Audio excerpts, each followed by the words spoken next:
It's live. Hi, everybody. This is Joanne with Read Science, and we are so thrilled to join after a bit of a hiatus, a several-month hiatus. Jeff and I are back and reading books and excited to talk to authors.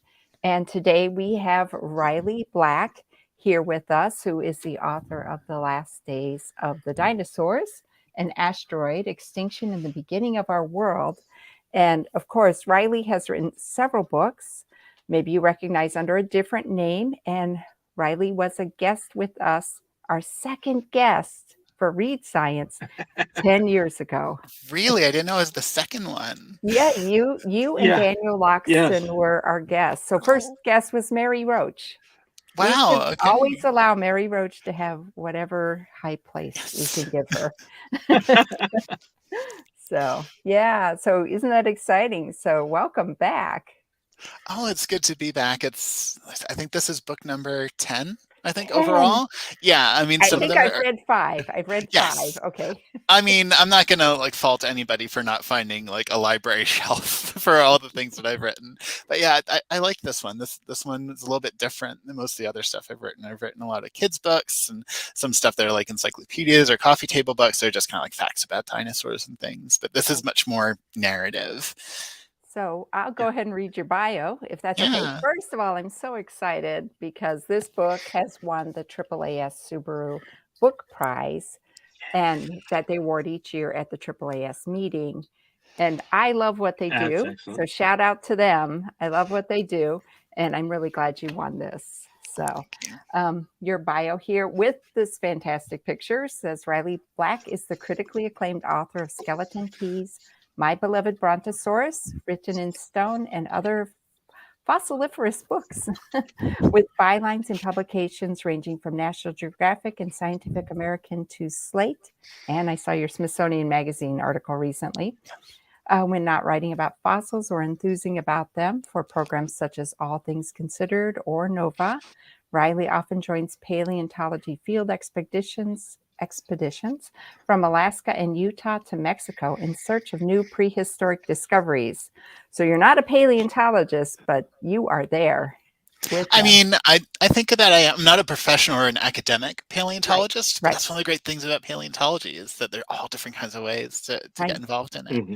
And many discoveries are made by non-academic paleontologists. Yes. Oh yeah, the field wouldn't exist without them for sure. Yes. So Jeff, did you have a question to start us off with? Or is your computer not going to allow it? It's not going to allow it, so I'm going to wing it. But no, I was thinking about where I wanted to start. And as you were doing the introduction, I was thinking this is a very special book. I really enjoyed it, especially when I discovered that it's really 2 books in one. And I think we'll get to that. Ooh. But one of the thing that was the most on my mind while I was reading it was the idea of time, which I've been thinking about a lot. And I thought, since people know that we're going to be talking about the last days of the dinosaurs, literally, I thought let's talk about time for a while, because when we talk about dinosaurs, it's still hard for everyone to latch onto the idea of how long ago they disappeared from the earth, and then before that, how incredibly long they dominated the earth. And we need to get those ideas, and then it becomes even more shocking or surprising or exciting when we talk about the title of your book and what happened. The Last Day of the Dinosaurs is basically literally what happened, and we're going to be talking about in possibly short times. So can we talk about time for a little bit? Oh yeah, I mean, of course, that's part of being a paleontologist, is thinking about time and the ways in which we kind of stretch it. It's kind of funny because even think about 1 million, right? Like the number of million, start counting to 1 million now, and we probably wouldn't be done by the time the hour is up. It's actually a huge number, but for especially dinosaur paleontologists, it's like, this happened, 75 million years ago, give or take 1 million years. It's like, that's actually a huge amount of time. These time spans are enormous. Just to put it in context, one of my favorite sort of examples to think about this just in a relative sense, because I think that's all we can really do. In an absolute sense, we can't get our heads around this. It has been 66 million years since the asteroid impact, right? Since the end of the Cretaceous, and we lost all the dinosaurs but the birds. If you take 66 million years from that point and you go 66 million years before it, so basically back through the Mesozoic, you will still be in the Cretaceous. Basically, you will still be in the middle of what we sometimes call the age of dinosaurs. And even if you think of two different dinosaur species like T-Rex, which is one of the last ones, and something like a Stegosaurus, which is another famous dinosaur, a Jurassic dinosaur that lived 150 million years ago, there's more time between them than there's been since the asteroid impact. So it's like this huge amount of time that they influenced the planet. I don't like the term dominate because nothing really dominates anything on Earth. Like bacteria really are kind of running the show. But even just going back and figuring the Earth is billions of years old, and that life itself, like life is a fraction of that, and animal life or complex, animal life is a smaller fraction of that. Like a lot of this is still so new. So it's both these incredible amounts of time, and yet it can be like a blink of the eye. That's really need to think about in these relative sort of terms, because otherwise it'll just make it'll fry your brain.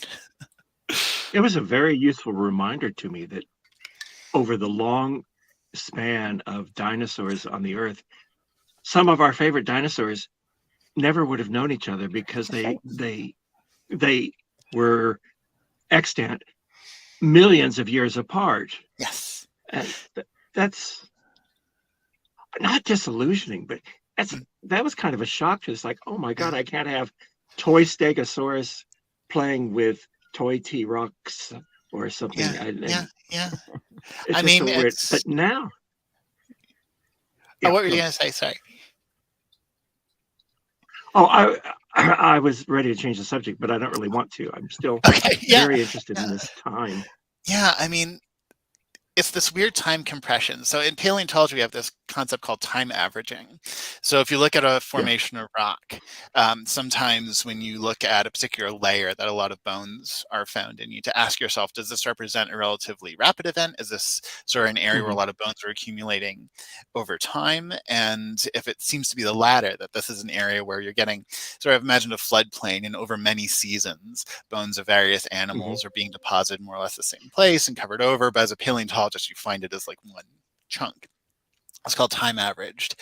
And to us, most of the Mesozoic, the Triassic, Jurassic, and Cretaceous, it's kind of time averaged because that's the way it's often presented, either in fiction or sometimes even in books or things like that, that all these animals were around at the same time and interacting with each other. And so often it's these very discrete environments.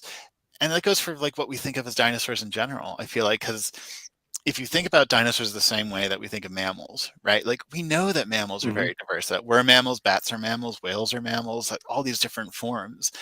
And yet with dinosaurs, we kind of assume that they're all doing the same thing at more or less the same time and more or less the same place, when they're really all over the planet for all this time. And it's kind of no wonder that, like, even though we've been digging for more than 2 centuries now, we've only maybe found about a third of what's out there based upon what could possibly be out there. And even then, we're not getting to like the total species that existed because the fossil record is incomplete. So it's really just like, it's mind blowing when you start to pull at these threads, realizing like how fortunate we are to have any of this, to have any remnants of these animals. So when you find something in the field, it's really a joy because the odds were against that being there. So, and fossils can't just form anywhere. There are better places than others. So that's right. Why are we finding all these fossils in China and in the, west, the western plains of the US? Yeah, there are a couple different things that go into that. There's sort of historical reasons in terms of, what areas became colonized and settlers changed and what they did with the land there. There are geographical and topographical reasons. So like on the East Coast, I grew up in New Jersey, and there's actually a lot of fossils in New Jersey, including dinosaur fossils. And everyone says like they're not there. They totally are. But we've paved over most of them. One of the best fossil sites I know is behind a Target off a highway. And we have a lot more federal land designations, or places where it's like a lot more national parks or Bureau of Land Management land and things like that where these fossils are preserved. But even in terms of what they represent, if you think back and you think of the late Jurassic, think of the time of Stegosaurus and Allosaurus. Hello, little thing. Strata is joining Hey, us. Strata. Hello. Um, I love her name. What yeah, a great name for a cat yes, with as we're stripes. talking about time, right? So if you think about that time period, most of what we have are relatively lowland environments. So in terms of like floodplains, or sometimes there would be deserts, or parts of oceans or things like that, areas where sediment was being deposited, basically. But we know there are prehistoric mountains. We know these mountain ranges, that some of which we know now have been around for tens of millions of years. We know nothing really of the animals that lived there, because those were environments that were being eroded. So there was nothing being laid down to preserve those animals. So the only way we'd know about a dinosaur that lived in the mountains is if it basically like perished or came down into the lowlands somehow and was buried in that environment. And it's sometimes difficult to pick that out. So it goes back to these 19th century ideas about geology and paleontology, right? Like Charles Lyell and Charles Darwin talked about this, that if you think of it like a book, of that book, you only have a fraction of the chapters, and of those chapters, you have a fraction of the paragraphs, and of those paragraphs, you have a fraction of the sentences. And we're really piecing together this big picture from all these little pinpoints. But there are some places that we're just never going to know, that maybe we can kind of get a sense of the outline of that void and what must have existed there. But yeah, it's really amazing that fossils get preserved at all. And even today, when you look at environments, if you go out into a desert, it's unlikely that fossils are forming there. Even though that's where we find old ones, it's more likely at the seashore or along the sides of a river or on a delta or something like that, where today's fossils are being made. So what we think of as the fossil record is is really a surprisingly sparse record, because it's hard to make fossils, and we haven't looked everywhere by any possible way. We look in the tiniest spaces that account for an impossibly small fraction of the Earth's surface. Yeah. And yet we know all these things.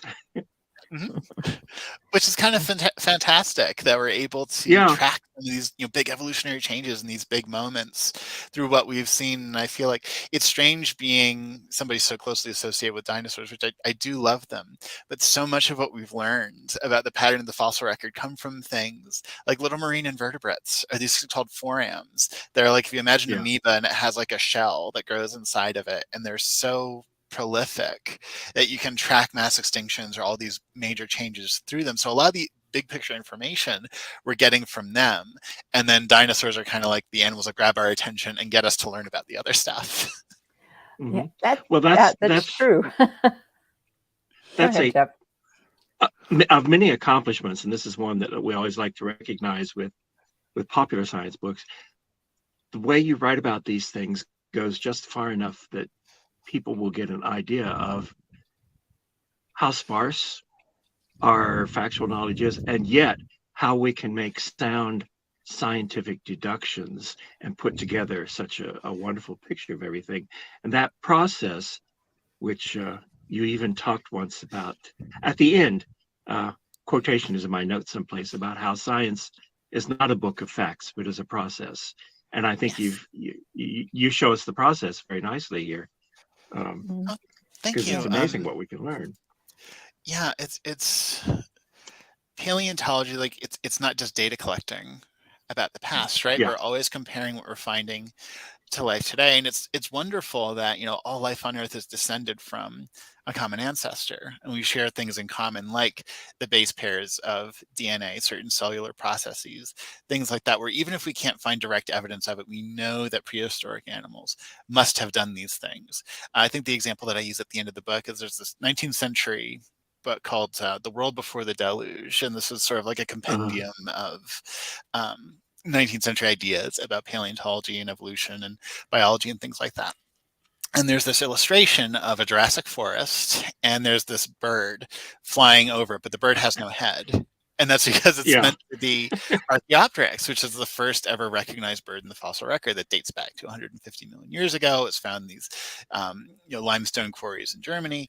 And at the time, the head was on the slab or associated with it. People thought it was a fish. So paleontologists of the day were saying, like, we don't know what the head looks like. So this particular artist like drew everything else, drew the living conifer trees, drew the bird with covered in feathers, but didn't put a head on it. And that just to me seems so ridiculous because, you know, we know it's a vertebrate. We know it's a bird. It must have had a skull and a brain, a central nervous system, Yes. and all these sorts of things. So Probably a even when we don't beak, have it, yeah. yes, yeah, it Yeah. had blood and tissues and things like that. So even if it's not preserved, we can say pretty confidently that those things must have been there. Mhm. And I love that it's a Mhm. comparative science. That's a science where you have to draw from all these other areas of Yes. knowledge. Yeah. And that's why many paleontologists, they either decide to go the geology route and understand more of the sort of paleoecology context, or the biology route and understand more about like the animals and what can we get out of these bones and these remains and these tracks and things like that. Yeah.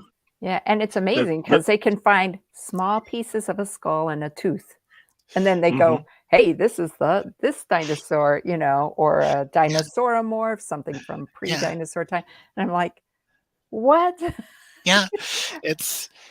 It's strange sometimes how it works. And I feel like that's sometimes the risk in science communication, right? And that many dinosaurs that we know Mhm. about, we only know them from a fragmentary skeleton, sometimes even an individual bone. There's a species of velociraptor that was named just based upon the maxilla, which is one of our upper jaw bones. And it was different enough to recognize it as another species of velociraptor, but it's something different. And eventually, you know, hopefully, somebody's going to find another skeleton. It might look more different than we supposed. We're just kind of filling in the gaps. So there's this process, like you said. It's not Mhm. this book of, okay, we found something out, we put it on the shelf and we move on. We are constantly sort of interrogating Not what we done. just discovered based Yeah. upon what And we it's know today and leaving room for it to change tomorrow. So if your favorite dinosaur changes, that's a good thing. That's That's science's science. work. Yeah. Yeah, Well, that's is right. there any clearer or any nicer example of science as process than what got us from "You've got to be kidding, you think a meteorite did this?" to everybody who knows about dinosaurs knows now that it's generally taken to be that this meteorite wiped out the dinosaurs and did it very quickly. So I'm heading us now toward what the book is Yeah. actually about. But There's a few boy, is holdouts, that it? though. Yeah, but that's process because I that did love not the start story. out as an obvious hypothesis where science all said, "Oh, at last we found what did it." Um, Yeah. and it's not something you talk about explicitly, but the idea that there's process, and it's only relatively recently where everyone said, "You know what? This is the best working hypothesis we have right now. Let's try to understand it this Yeah. way." And then here we are. And Yeah. so you're going to tell us in your book, in fact, you do, Mhm. what happened. So you see Yeah. how subtly I'm bringing that around. I have here, I can see a quotation. My computer finally woke up enough. This is from your introduction. What better place to start? You say, and often the meteorite is about as far as the discussion goes. Mhm. Big rock slams into the planet. Myriad species were snuffed out. Simple as that. The Yeah. asteroid is a cosmic bullet shot into the Earth's gut. Yet there have been other impacts of similar or greater scale throughout the planet's history, impacts that did not trigger biological disasters. And so this one has a lot of unique contingencies, was the word you Mhm. chose to use. Mhm. Oh, well, let's start with a few of those. First, well, maybe the fact that to continue with the time, when you call this the last, even if you called it the last day of the dinosaur, that Yeah. would not be hyperbole in this case. Am I correct? Yeah. So just That's briefly, if there are folks who want to learn about sort of how this idea came about and the sort of the history of science behind it, there are a couple of books. One is Night Comes to the Cretaceous, and the other is T-Rex and the Crater of Doom, that document this in some detail. They're not 100% perfect, but like they give you some idea, especially because science is done by people. And there was a lot of pushback from paleontologists basically about these physicists coming into their field and saying it must have been this other thing when we wanted like a terrestrial mhm. cause for this. And those biases play into how certain ideas are tested or eventually verified or accepted or not. But in terms of time, like you're saying, if I called this the last day of the dinosaurs, yeah, I think that would be fairly It's accurate and it's not, and that dinosaurs are still around. I can look outside my window and see a couple, mourning doves walking around carrying on the dinosaur legacy as they do. But for most of them, the vast majority, the ones that we think of when we say dinosaur, T-Rex and Triceratops and Pachycephalosaurus and all those wonderful ones, they probably perished within the first 24 hours. And it still blows my mind that happened. So if you think about this impact and what it did, it hit with such speed and such force and such a place that you have all this debris, all these little bits of basically molten glass and shocked quartz and even just rock, just sort of an incredible amounts, cubic miles basically of rock thrown up into the atmosphere that's spread all over the planet. And as they're coming down, if you've ever seen a sci-fi film where a spaceship is coming in for re-entry and it's starting to heat up because it's hitting that air friction as it re-enters the atmosphere, that's going on to all these little pieces. So any particular one, it doesn't really make any difference. But all of that together, it creates so much heat that it creates an infrared pulse. Basically, it heats up the atmosphere all over the planet to about 500 degrees Fahrenheit, so far as physicists and geologists have been able to model so far. So it's hot enough that if you had dry forest kindling, think of a pine forest, and some of those dead branches and needles and things like that, those would have spontaneously combusted. So even beyond just the air heat, which nothing really evolved to survive other than some forms of bacteria, really.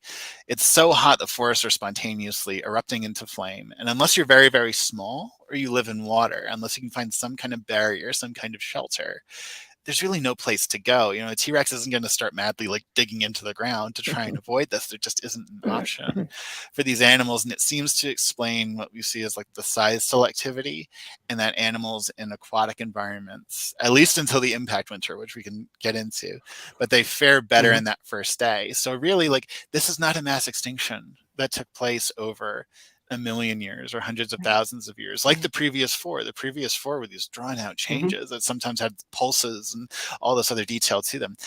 The first 24 hours after that impact really were the worst possible scenario for this kind of mass extinction. It was just everything going wrong, which is wild when you think about this asteroid was probably created around the same time that our solar system was. It's basically a leftover piece of junk that didn't get incorporated into another planet or moved somewhere else, into our galaxy. Is basically slingshot towards the Earth during the time that dinosaurs originated and evolved and were thriving on Earth. So basically the thing that was going to cause their doom was coming for that entire time, and just by basically the laws of physics happened to hit at the worst possible trajectory. So incredible. I want to interject a little bit of time to it while I'm still reeling from the idea that forests were spontaneously combusting around the Earth.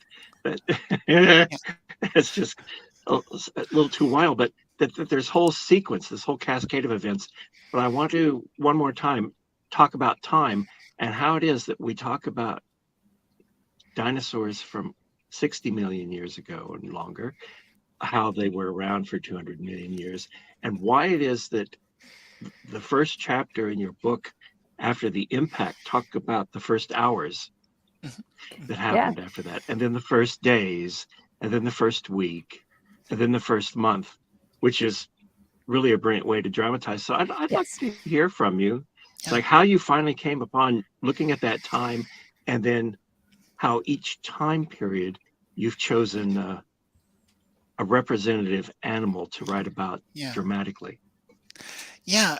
Well, I figured that these time divisions, so starting from the day before impact through the moment of impact, the first hour, day, week, month, these were friendly sorts of things, and they have everything to do with basically the culture of how we count and divide time and things like that. So this could be a whole Stephen Jay Gould type essay about the nature of these divisions, because I know he would write about that quite a bit, even why we base 10 numbers, because we have 10 fingers and toes most of the time. So I wanted something that felt accessible, but really it wouldn't have been possible to write this book a decade ago or around the time that this hypothesis was new. So much of what we've come to learn and understand came from discoveries that have even been made in the past couple of years that Mm.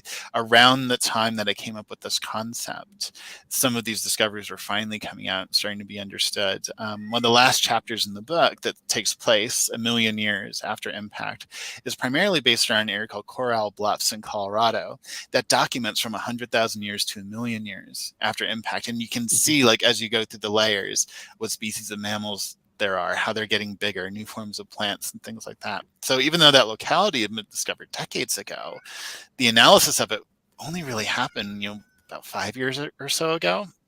So a lot of this is brand new, and it came from this interest and came from the fact that this debate and this argument is not going away. And how do we resolve this? There are all these different ideas about, was it an asteroid or volcanic activity or changing sea levels or any number of things. There are dozens of ideas about this. Only a couple of them are really serious ideas, but there's still dozens of ideas. The caterpillar one was my favorite, just briefly. That was an entomologist thought that caterpillars were new during the Mesozoic, so they must have had a bonanza and eaten all the green food, basically, which starved the herbivores, which then starved the carnivores. And it's like, okay, well, that might make sense for dinosaurs. It doesn't really, but it might make sense for dinosaurs. It doesn't make sense of why things in the ocean would go extinct if it's caterpillars. But in any case, you have all this debate, and that generated more ideas and more things to check on. And I love how it flipped some of our ideas. So one of the competing ideas, the Deccan Traps, these volcanoes in what's now India that were undergoing these massive, massive eruptions during the time, definitely altering the atmosphere. We used to think that they sparked the extinction or were a competing cause with the asteroid. More recent analyses and better dating on when the eruptions are happening seem to indicate that the greenhouse gases basically being spewed into the atmosphere by this volcanic activity was occurring during the impact winter caused by the asteroid. So the volcanic activity actually kept the world's climate warmer than it otherwise would have been. So it was like volcanoes coming to the rescue for once instead of causing a mass extinction. And that's something brand new that we just learned. So my ability to parse this out really comes to some of the latest research, and that's part of what I put in the appendix, saying really showing my work, this is where this is coming from. And to the other part of your question, I wanted to pick sort of characters, sort of organisms that could speak to some of the big changes that were going on. I didn't necessarily think of them as heroes, but I wanted them to be relatable in some way, or sort of what did the world look like to them, or how did they sense the world around them, because I talk about plants and things like that as well. Give readers something to anchor themselves to and an organism to relate to that also spoke to, okay, what is going on during this time period? How do I reflect that? So of course, in the beginning, the book has to open with the T-Rex, because it's, you can't have a book about charismatic fauna. Yes. So if I start with the T-Rex, so people will be okay with the ferns later on. So it's things like when the sunlight is going away and photosynthesis is being curtailed, I need to talk about organisms that photosynthesize, or when there's acid rain from all the sulfur-based compounds that got thrown into the atmosphere, I need to talk about little shelly organisms that would be most affected by them. So it was a matter of thinking of what's the effect, and then who would best sort of embody the response to that moment. And of course, I had to talk about why did birds survive as well. I felt that was so important, not just why certain species or organisms went extinct, but what made the difference for the animals that survived, because we're only just beginning to understand that. Right. And I loved, for those who haven't read the book, we have some people commenting here how much they love your book. Oh, thank you. One great thing about your book that makes it different from a lot of other books about dinosaurs is that you felt like you were there. If you weren't there, you were watching a nature documentary about them at that time. You're saying this dinosaur's probably munching on this when all of a sudden, and then these mammals scamper away and this. So you really brought it to life instead of just and there were dinosaurs and there were, and this happened and that happened. This was really a very creative way to a creative nonfiction way to explain this whole procedure. And I think that's why people are loving it.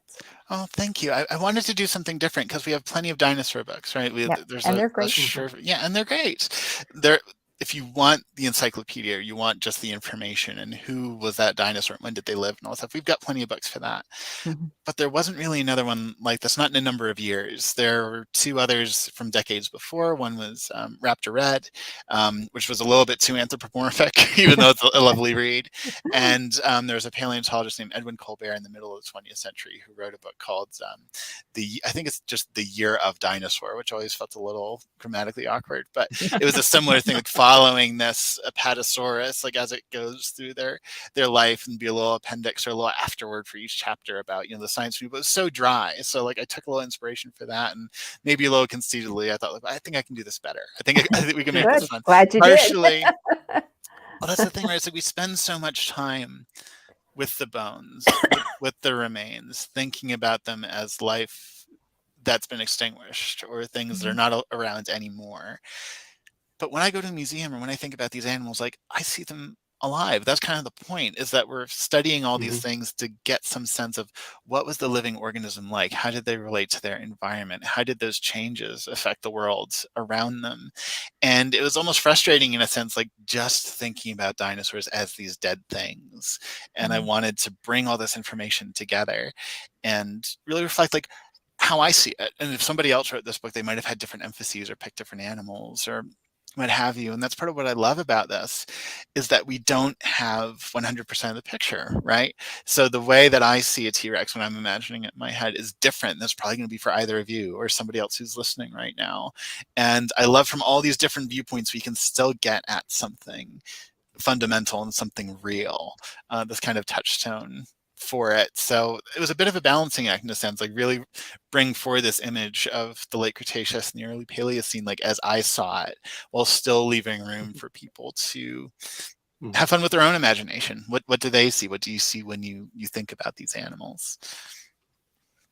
Those are the two books in one that I mentioned. Now we can say the first book was the sequence of expanding time and fictionalized, what do I want to say? Narrative nonfiction. Sort of first animal POV for each chapter to see how the events go. And then to avoid interrupting that, there's a second part in the book in the appendices where for each chapter you talk about why you chose that animal, what was actually going on, why that animal represented what things. And this was a very nice way to, I think, I don't want to say to hold up the scientific part of the narrative, but it did. It did it. It was one good way of telling the story and then telling the science behind the story. They can be integrated too, but I enjoyed this way of reading the narratives and then reading those things. So there's plenty of science in here for all those people who are still reading. There's a lot more to come. I got to the end. I thought, wait a minute, how can I have 250 pages left? And then I found the second book. I thought, oh, this is really very interesting. Before we even get to the notes. Yeah, I tried to. So I take a lot of inspiration from films. Like I love movies, and when I watch films, I often think about, okay, where's my focus being pulled, and how is that moving the story forward? And I felt it was very important for the narrative part to keep things moving in an educational way. But if I got bogged down in too much detail or tried to do like the big comprehensive picture of everything, it really would have undercut what I was trying to do.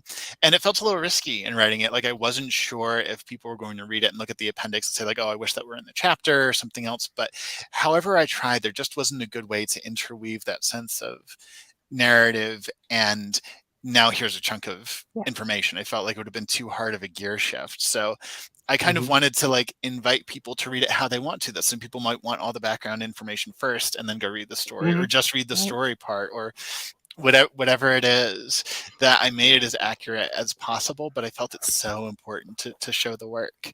Just want to show you how thick this appendix was. So this is the main bulk of the book. And of course, this will have the glossary and stuff. But yeah, there's a lot of scientific information that you left towards the end of the book. And very good, you know, and great for minds like mine who goes, where's the science? You know? Yeah. So, Well, and there's some things that I imagine people are reading it and I'm going to just tell them, it's like, well, that's how I like to think of it. Like I had to make that part up. We know animals do this.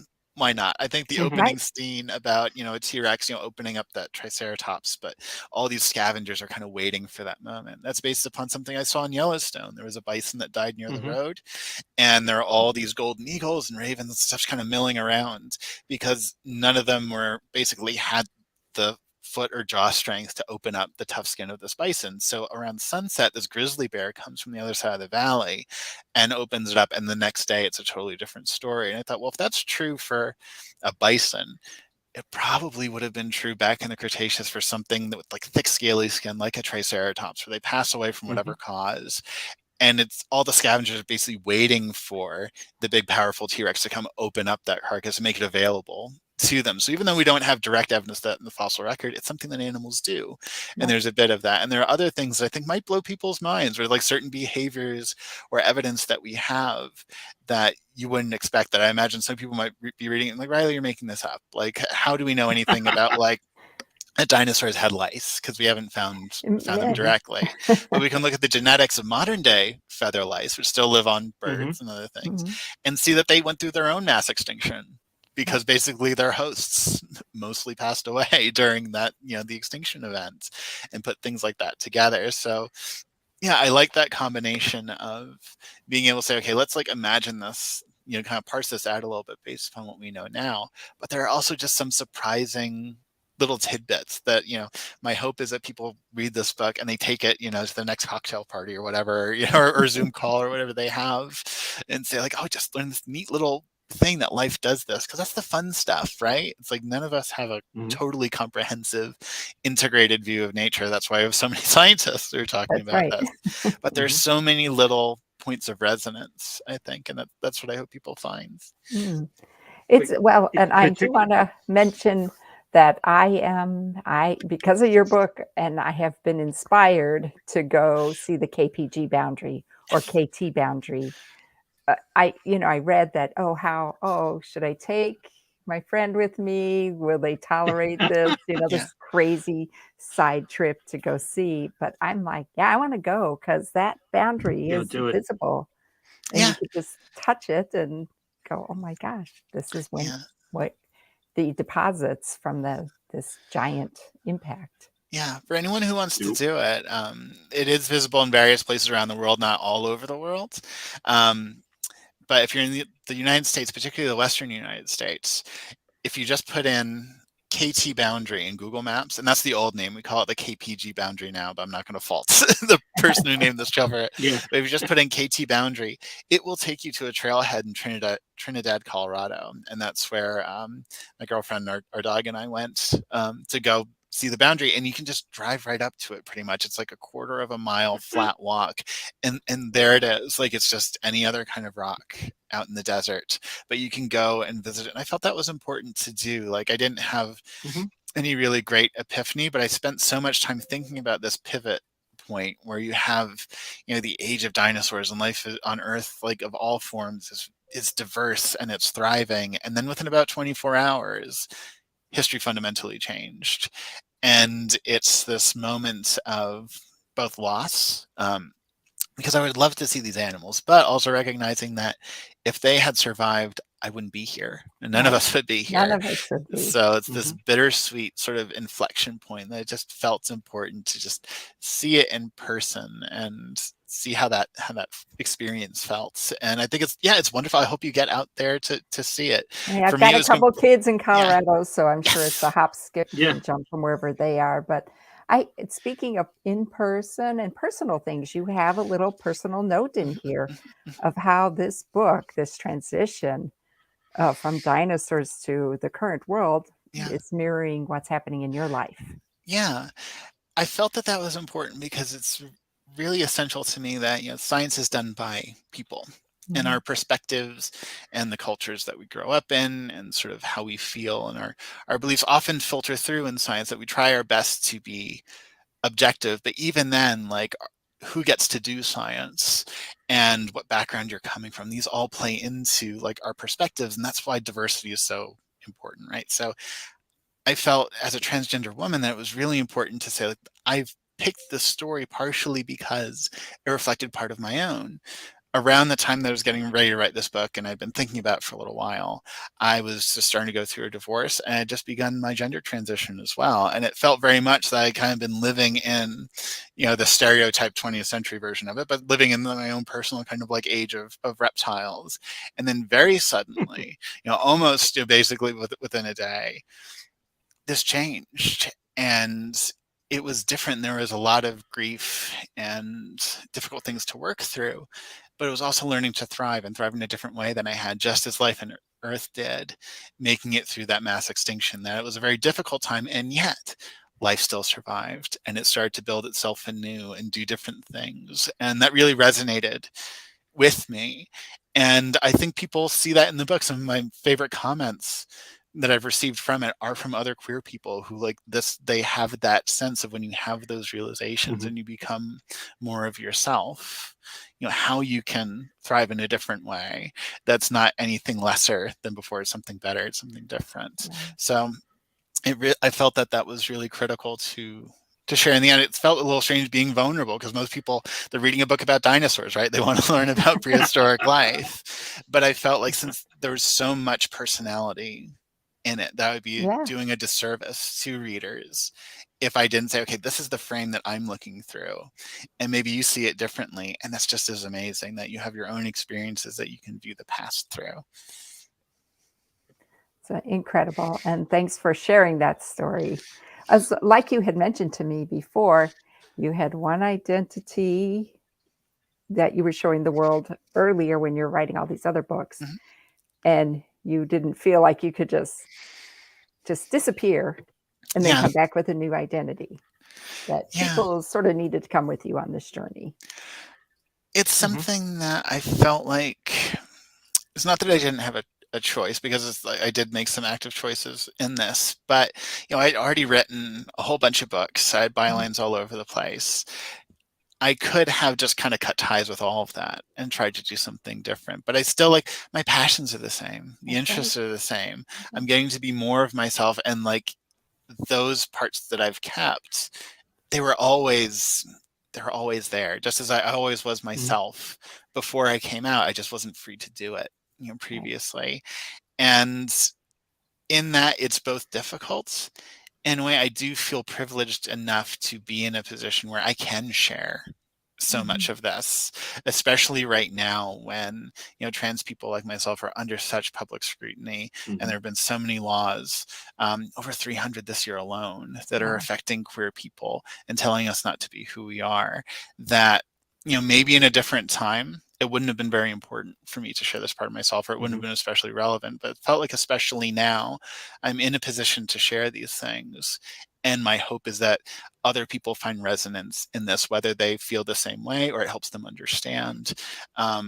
So I tried to take something that was a challenging moment and trying to figure out, like, how am I going to do this? Because in this moment, it's not like you come out as trans and you have a whole roadmap for what you want to do and like how your body's going to change. That's a lot of people will ask you questions like, "Oh, you're going to change your name, or you're going to have that surgery?" I was like, I don't know. I'm making it through one day to the next right now.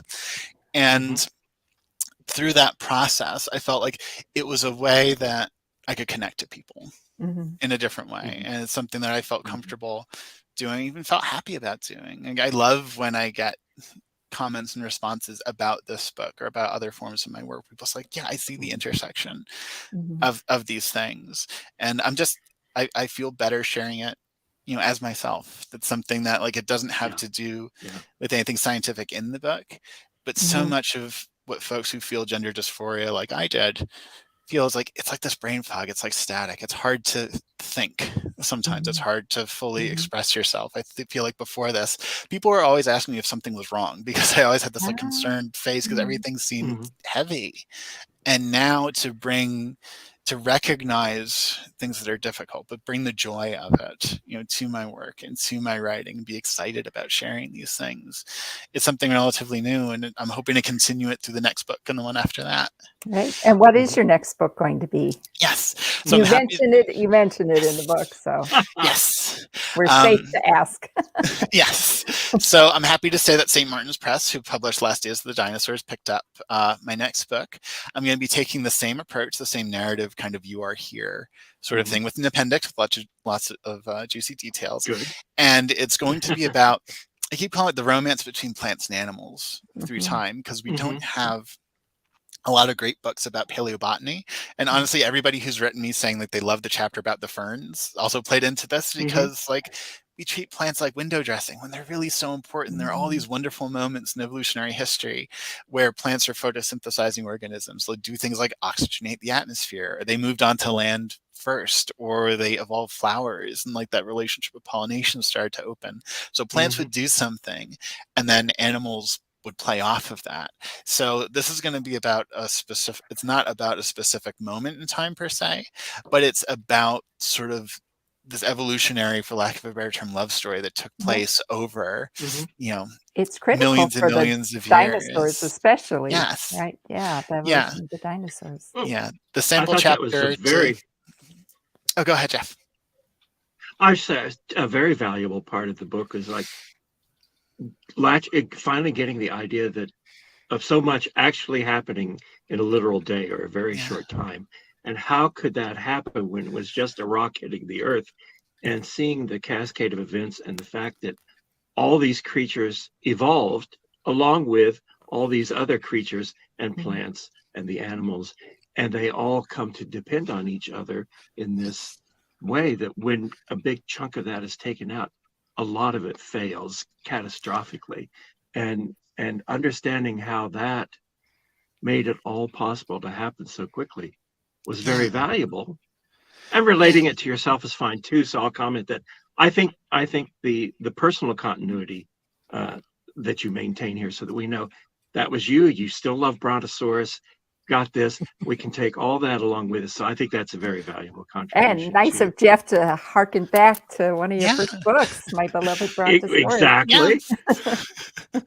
Yeah. And the next one, it really continues that. It's going to be about, you know, interdependence and the ways that we relate to each other, and how diversity creates more diversity. It's one of the big mysteries in biology, right? As we look at things like the tropics, where we say, why is this so diverse? And these are still big and much debated questions.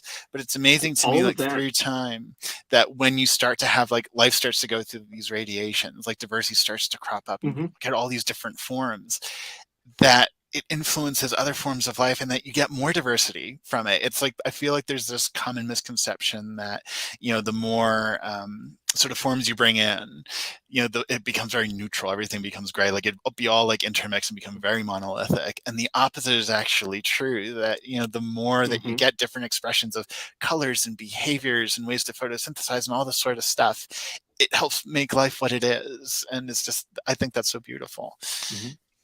So, and all of that story I'm thinking of beautiful things. Your illustrations in this book. Who is your illustrator? Yes. Sorry, so my camera's not letting me do what I want. Yes, I love that one. That little Mesodmus. That's a little thing called a multi-tuberculate, like a scroll-like thing, just sheltering in its burrow. So cute. So my illustrator is Corey Bing. She's phenomenal. She does amazing paleo artwork. You can Google her or find her on Twitter. Her name is spelled Korbing. And I'm hoping to work with her on the next book as well and do even more illustrations. Things like saber-toothed cats rolling around in catnip, which we can scientifically defend. So yeah, just her illustrations really help make the book what it is. It's and amazing. She's got some phenomenal like art and prints and stuff up for sale as well. If you look her up. Okay, I think Jeff will make sure to put a link to her site in our description. Yeah, I'll send that along. Yes, I will. Thank you, Joanne. Yeah, love it. So, Jeff, did you have any further questions before we wrap up today? The last thing that's still in my mind is just that talking about this coevolution and these interdependencies and all of that is a particularly valuable contribution to the popular conversation about climate change and the people who don't see why. Surely it would be nice for things to be 3 degrees warmer, and this book in particular, I thought, was a great display of the interconnectedness, the codependencies, and how the contingency that you talked about can lead to utterly catastrophic things because everything is so connected. And that's a very valuable part of that picture. Thank you. Yeah, thank you. I think it's important, like you said, in this moment, because people often ask me, like, what about our current biodiversity crisis? What about what climate change is doing to our planet right now? And, you know, in the case 66 million years ago, it's almost no comparison because that was just basically a really bad day. It was an off chance. It was bad luck in the most cosmic sense. But in this moment, we do have choices. And a lot of it's very difficult because our individual choices can only go so far. A lot of this has to do with industry and governments and corporations. They're these big things that take a lot of our energy to get them to change as they should. But I do keep coming back to that, like, you know, we are not an asteroid that's just on this irrevocable trajectory. We can make choices to do something different, and there's not some destiny that the Earth is fulfilling that we can, if we're mindful about it, make better choices to create the kind of world that we hope to see. And I hope that, yeah, somehow, some way, in you know, today and the coming years, that we see more of that, realizing that this is not some separate thing or just something that's academic. We are living in it. We are connected to it right now. That's beautiful. So, thank you. Is there anything you'd like to add, or maybe a quick review of 65? Adam I did write a article for Smithsonian Magazine about this, so you can look that up if you want the full details. I saw 65 last weekend with my girlfriend. We were both looking at each other like, this movie, my goodness. So I mean, right out of the gate, the fact is the asteroid struck 66 million years ago, so 65 would have been a million years after. So if Adam Driver went to 65 million years ago, he'd find like German Shepherd-sized mammals would be the biggest thing around, and that would be about it. Earth was still recovering. The dinosaurs are terrible. It's a perfectly serviceable action-adventure kind of movie. The performances in it are great. You know, the actors act the heck out of this movie. But if you're a dinosaur fan, you just go and watch 1993's Jurassic Park instead. That is still the best one that's been done, you know, even though we're at the 30-year anniversary. So I'd say if you're a dinosaur fan expecting to see your favorite dinosaurs in lovingly made detail, you probably just go to the museum like afterwards and you can decompress. Very good. Very good. Oh, Riley, it was so wonderful to have you back after 10 years. Maybe, Jeff, we won't wait 10 years next time, right? Yeah, maybe so. Yeah. Maybe the so. next one will be out in hopefully next year, hopefully in 2024. I think we're shooting for October. So I'm working on that one right now. We probably should be typing away on that one like as we speak, but hopefully it won't be too long before I'm back. Wonderful. Yeah, we look forward to it for sure. So yeah, put that in our calendar. All right. Thank you for everybody joining us and leaving comments. And yeah, this is really encouraging. And for a wonderful book, let me hold it up again for anybody who might have joined late and hasn't figured out what you're watching. We're talking about The Last Days of the Dinosaur by Riley Black. Award-winning. Thank you so much. Okay, everybody. Thank you. Thanks very much, Riley. Of course.